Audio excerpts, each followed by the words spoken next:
Hi and welcome.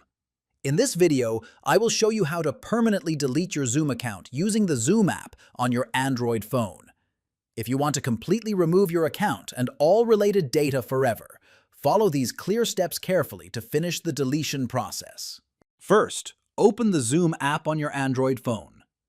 Tap on your profile picture in the top left corner of the screen. Then select My Profile. Next, tap on Account. Now click on Delete Account. You will be redirected to the Zoom web portal. Tap Go to Web Portal. Sign in to your Zoom account on the web. Click on Terminate My Account to start permanent deletion. Click Send Code to receive a verification code by email. Check your email, copy the code sent by Zoom. Enter the verification code in the web portal. Finally, click Delete to permanently delete your Zoom account.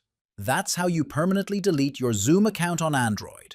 If you found this guide helpful, please like and subscribe for more clear and simple tech tutorials.